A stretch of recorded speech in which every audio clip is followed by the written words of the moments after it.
zhvilluar te Ahmet Krasniqi me 21 shtator të vitit 1998 në laprak të Tiranës e duke vazhduar edhe në Kosovë.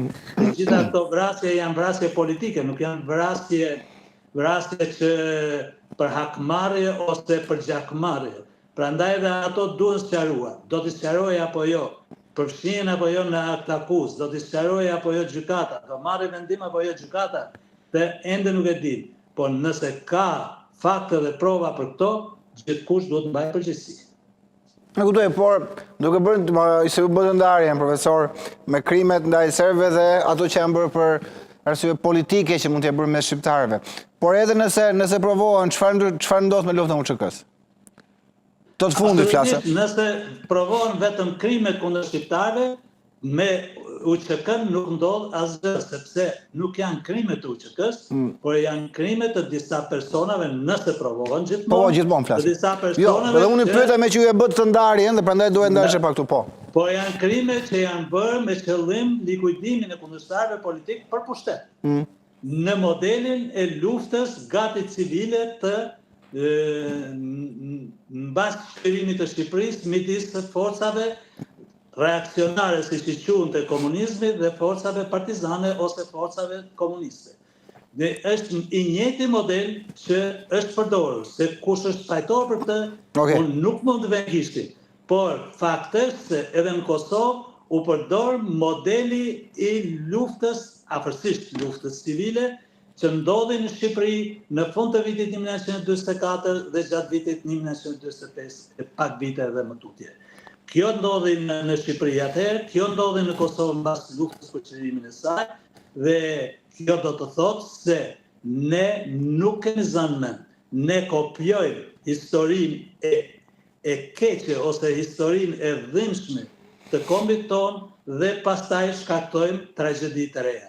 Në vend që të nxjerrim mësime, shkaktojmë tragjedi të reja. Kjo është fatkeqësia e. Ndalim pak tek pretenca, profesor.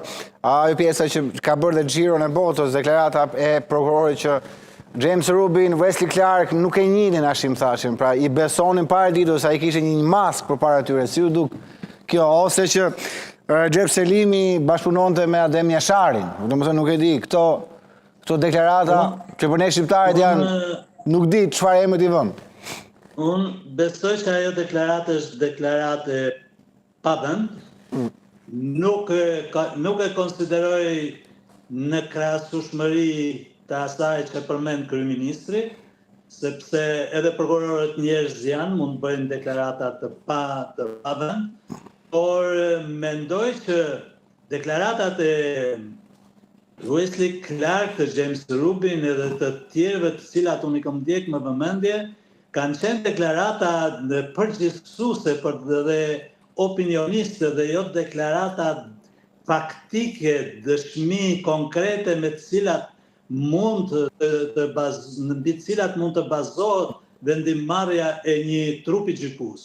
Sepse vendimmarrja e trupit gjykues, sigurisht opinionet ndikojnë në vendimmarrje, por nuk janë bazike opinionet e leadershipit të asaj kohe të NATO-s apo të Shtetet Bashkuara të Amerikës apo edhe të tjerëve për të dëshmuar se të akuzuarit janë ose nuk janë me faj. Së dyti, më ka bërë përshtypje se sidomos James Rubin e adresoi gjithë çështjen se UÇK ka qenë decentralizuar dhe shtabi i përgjithshëm i ushtrisë shqiptare të Kosovës nuk ka funksionuar. Pra nuk ka patur autoritet të japë urdhra dhe të ekzekutoj vendime. Gjë që do të thotë se James Rubin me ato deklarata po akuzonte një ushtri shqiptare të Kosovës të decentralizuar, të ndërtuar si strukturë paralele dhe po në përpjekje për shfaqsuar të akuzuarit. Unë besoj që rruga e ndjekur ishte e gabueshme në adresë të UÇK-s për mbrojtjen e të akuzuarve. Sepse duhet mbrojt UÇK-ja si nga dëshmitarët e mbrojtjes dhe jo vetëm i akuzuari Hashim Thaçi. Mendoj që në aty ka patur një lloj diskordance, një lloj disbalance. Paktën duhet parë, profesor, sepse të tjerët nuk kërkuan dëshmitar, pra dhe ka qenë vetëm Hashim Thaçi që vijoi pjesën tani.